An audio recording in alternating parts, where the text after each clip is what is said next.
Good morning, Flagler County, and welcome to Veterans on Point, a WNZF radio show developed in mind for our county's beloved and respected veterans population and all of our patriotic Americans listening via internet or podcast. I'm your host, David Lydon, the Flagler County Veterans Services Officer, and naturally I'm here with my friend and colleague at the office, Eric Flores. Good morning, Eric. Good morning, Dave, and good morning to all our listeners out there. And as always, I hope that everybody's doing well health-wise and enjoying this hot weather that we have lately here. But it's good. I like it. I love it. Welcome, Florida. Welcome to Florida. If you live in Flagler County, you are lucky enough. And Eric and I are your Flagler County Veterans Services officers. We're at 1769 East Moody Boulevard in Bunnell. Phone number 386-313-4014. We're there to help veterans with their VA claims and other VA information, whether it's for health care, burial, education, and much more, including we help with sometimes with military retirement, help with your paperwork, and also there for spouses and other family members. So if you need some help, let us know. Make sure, please, give us a call. Set up an appointment, 386-313-4014. So this week, no Star Spangled Banner again at the end of the show, and the reason is we're going to transition a little bit. At the request of a 95-year-old Palm Coast resident, Fred Pellman, who contacted WNZF, he has asked that in recognition of upcoming D-Day, June 6th, that the network or the station play some World War II era music. So this week, we're going to conclude our show with one of the most popular songs of World War II, and that's White Cliffs of Dover, performed by Vera Lynn, known as the Force's Sweetheart. The song's hopeful lyrics and Lynn's heartfelt delivery resonated deeply with both soldiers and civilians, making it an enduring anthem of the era. So stick around for that at the conclusion of the program. And our legal loyal listeners, of course, Billy Jones and his wife, Jo. Good morning, guys. Hope you guys doing well. Still leading the pack with Master Indeed. Chief Dan and his wife, Kay. Good morning, shipmates. We're going to have to check on them. Yes. And, of course, our Marine pal, Jeff Kingdon, out there, and a periodic guest host. Talking Tom Pikarski, who you've seen on the program, and Charlie Hanger. Charlie Hanger's been on the program, too. I think Tom is heading to D.C., if I'm not mistaken. I think he's going to D.C. He was trying to get a invitation to the White House. I'm not sure how that worked out. We got Valerie and her husband, who are listeners, and Valerie, I need you guys to contact me when you can, if you're out there listening. We've got Dennis and Sharon and Bill and Shane and Norman and Howard and his wife Valerie and William and Holly and Keith and Jim and Stephen, James, the male maid. We got some other Jameses, lots of Jameses, David and Mrs. Martin.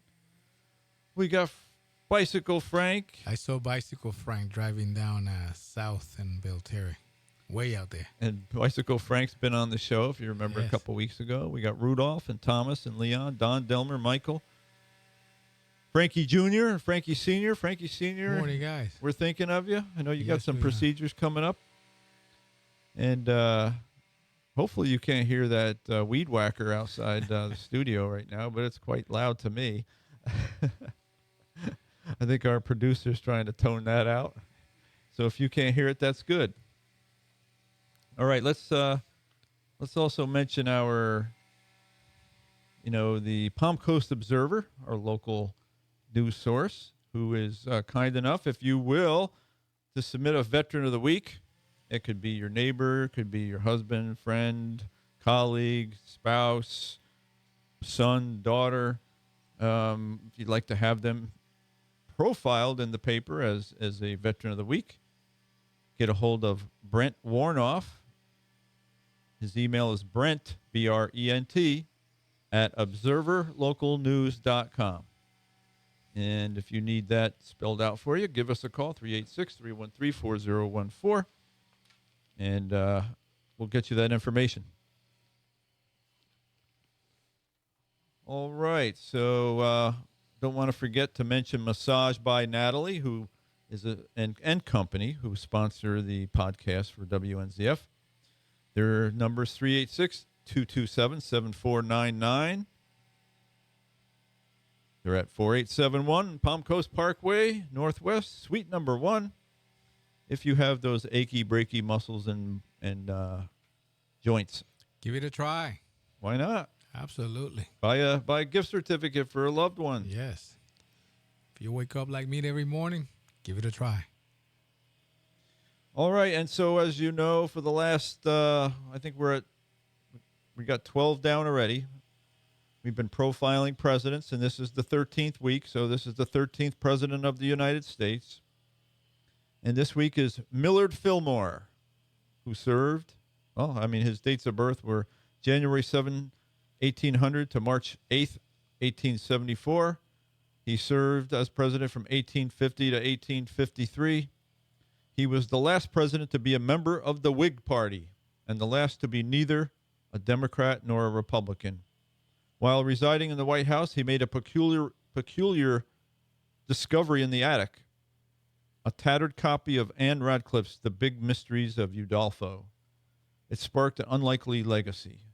Fillmore, a self-taught son of a log cabin, had a long cherished books as his, that's not right. A self-taught son of a log cabin had long cherished books as his ladder out of poverty. I think they left a few words out of this. This find, coupled with his quirky habit of memorizing dictionary definitions to polish his rural accent, fueled his resolve to establish the first permanent White House library, a quiet but enduring mark on the presidency. Born in 1800 in Cayuga County, New York, Fillmore had only 6 months of formal schooling. As a teenager, he'd recite dictionary entries aloud while apprenticing as a clothier, earning bemused glances from peers. This obsession with words transformed him into a lawyer, an orator, but even as president, aides caught him muttering synonyms during meetings. His love for knowledge wasn't just personal. He believed the president needed diverse texts to govern wisely. The White House, however, lacked a proper library, a gap that stung Fillmore's bookish soul. Inspired by the Gothic novel's discovery, he secured $2,000 from Congress to convert a second-floor room. By late 1851, over 1,000 volumes, classics, legal tomes, and novels lined the shelves, curated with his wife, Abigail, a former teacher. Fillmore's witty marginalia, like truth is stranger than this tale, scrawled in one book, hinted a humor rarely seen in his staid public image. The library wasn't Fillmore's only forward-thinking act. In 1851, he installed the White House's first permanent bathtub, a cast-iron marvel fed by a wood-fired heater. Having experienced piped water in Buffalo, he saw indoor plumbing as progress, despite critics mocking it as extravagant.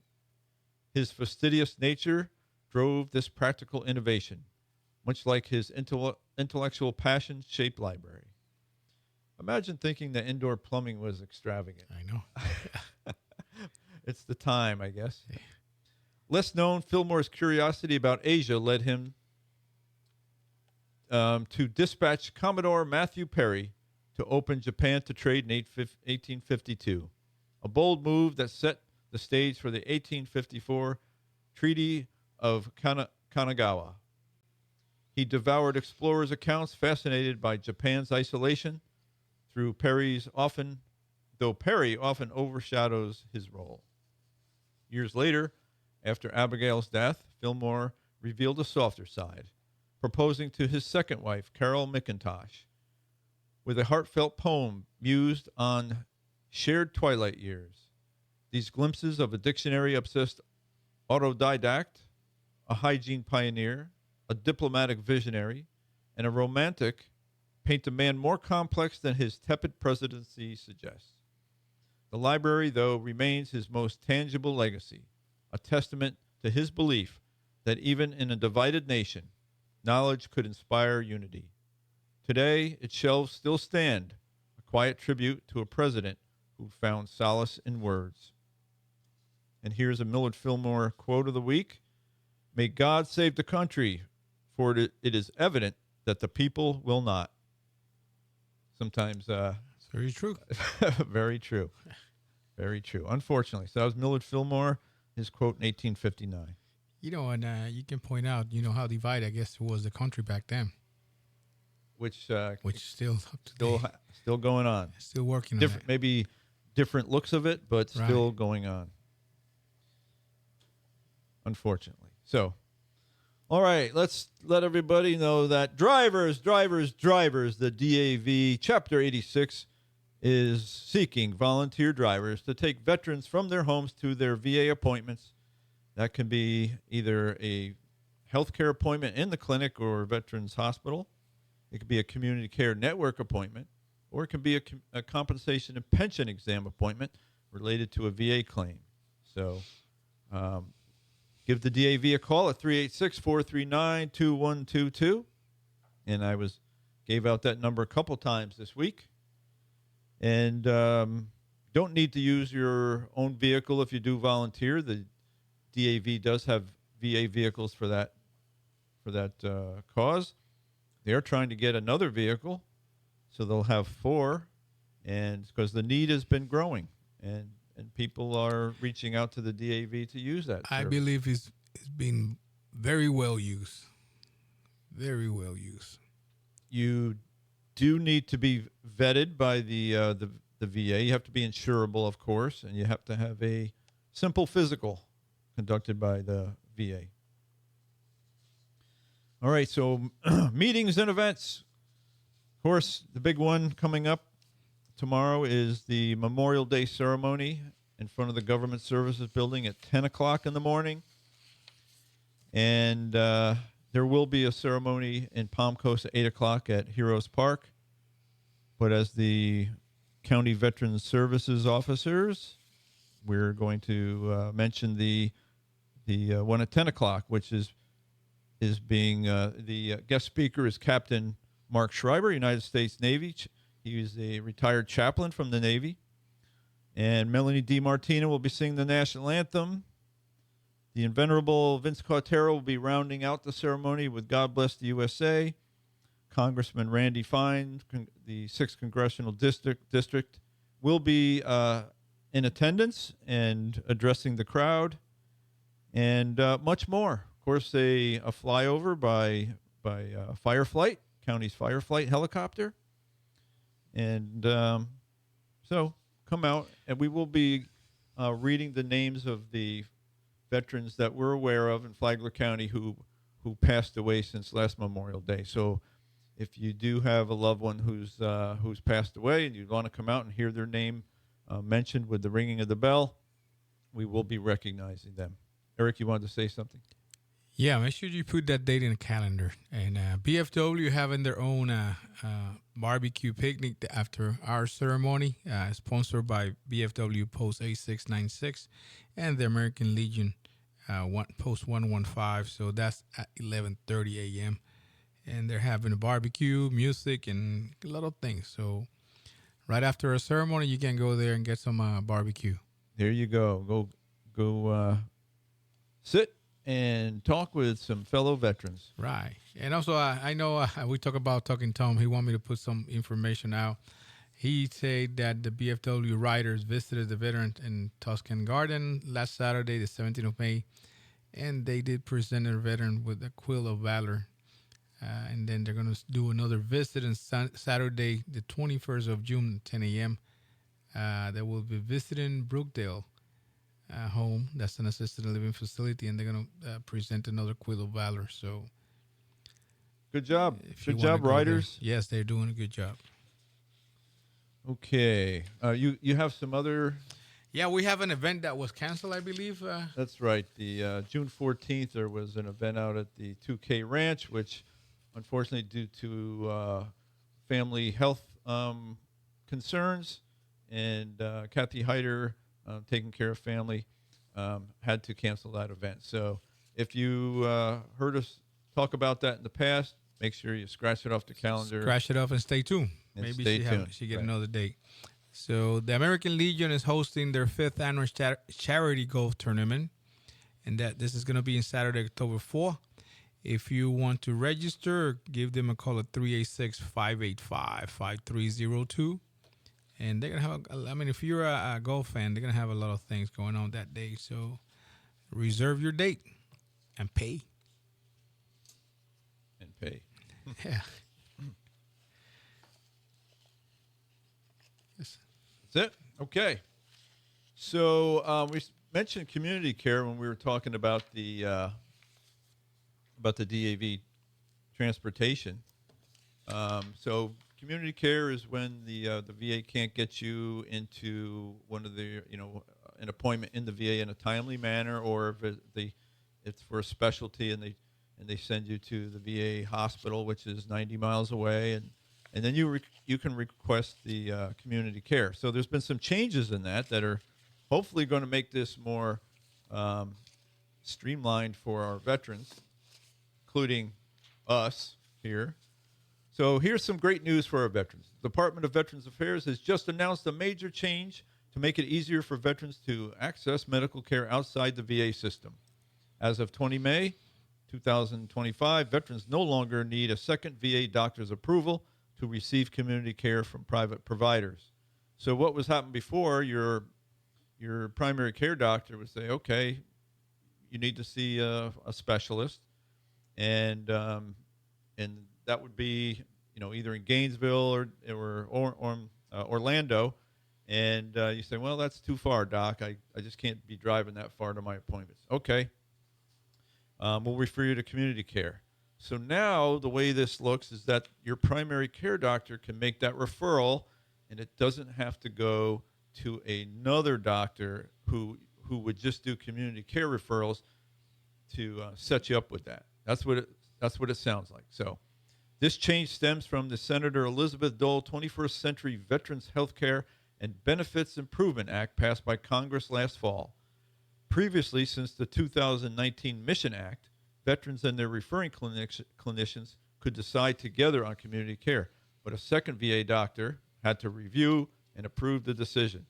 That extra step often delayed care, often by a week or more, which it was more, not a week, it was more. Way more.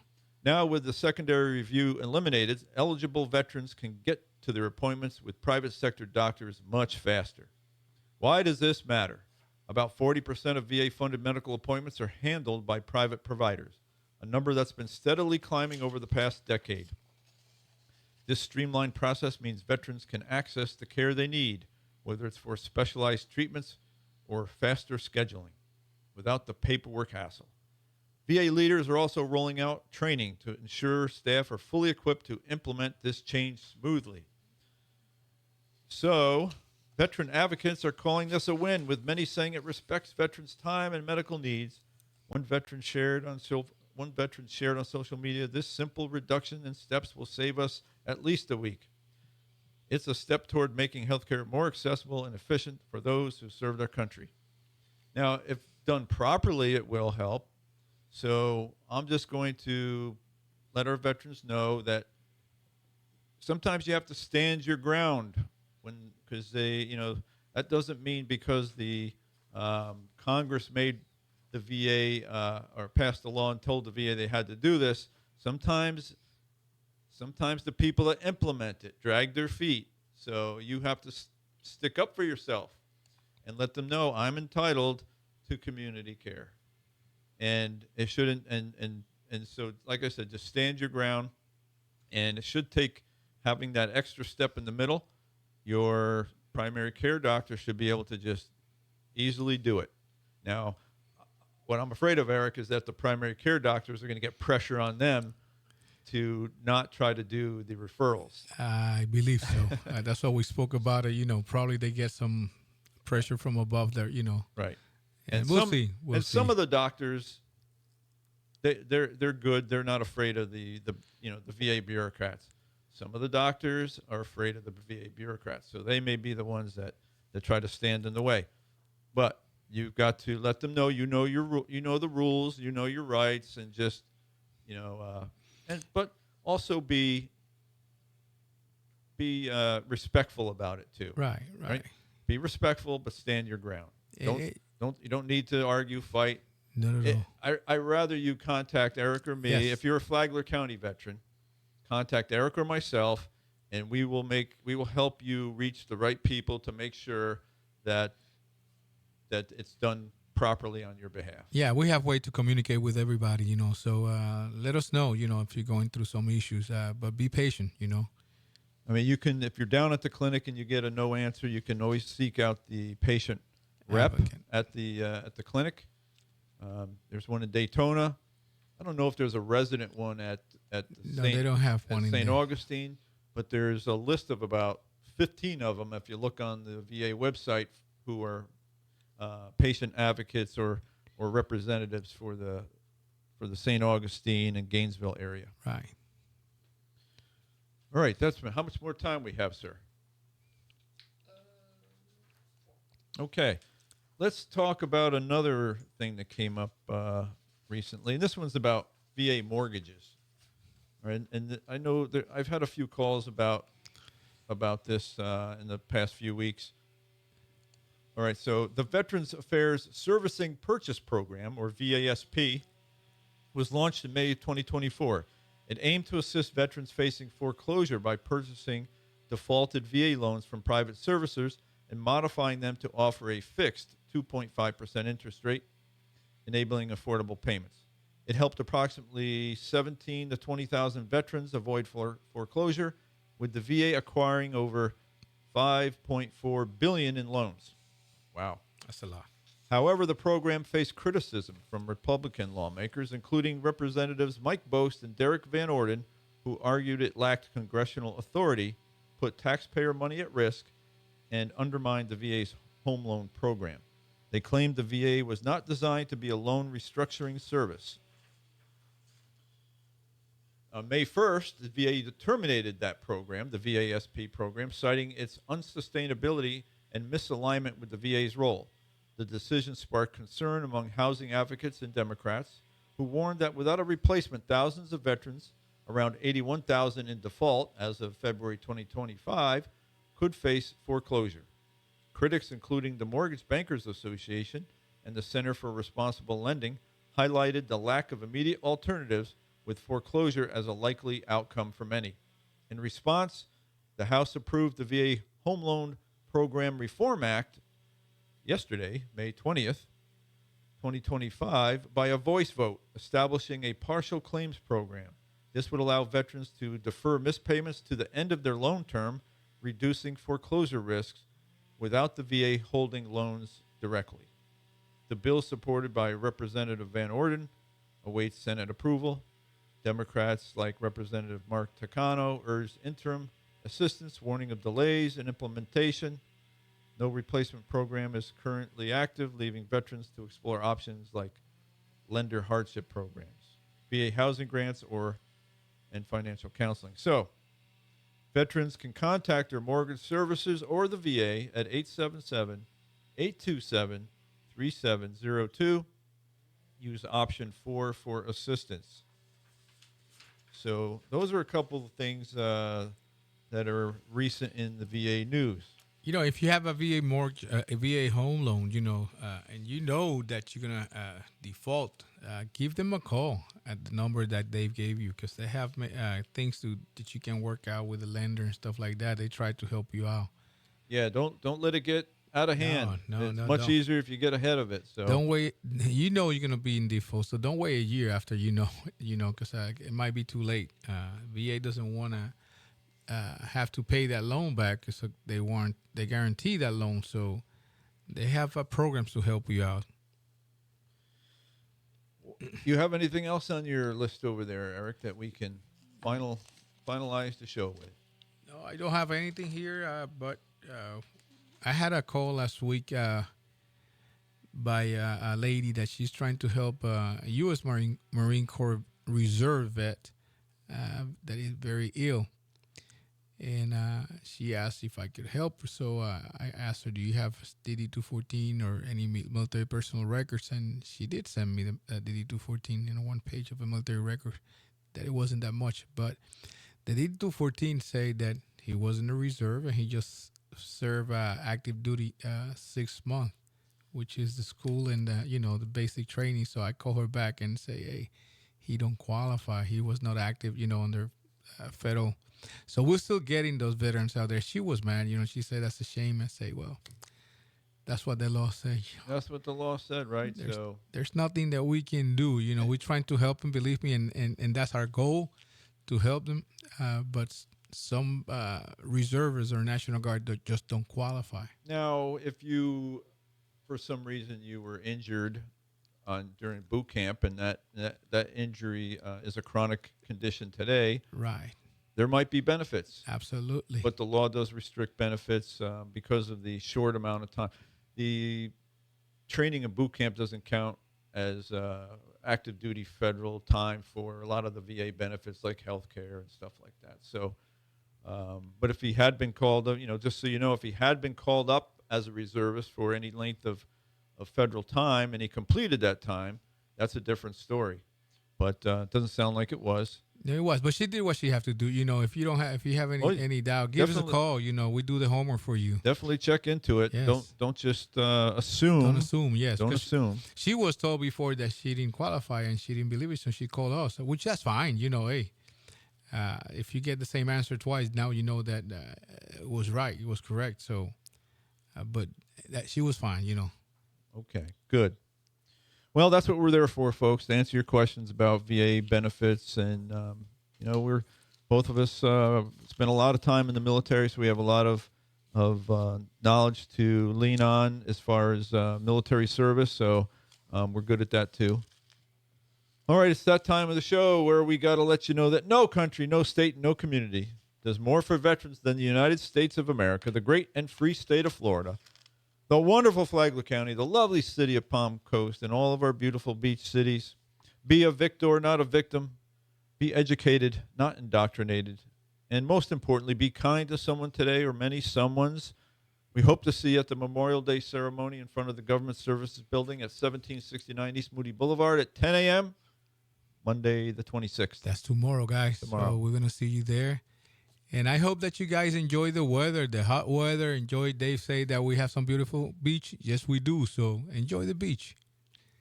And we'll see you next weekend. Take care. Bye-bye.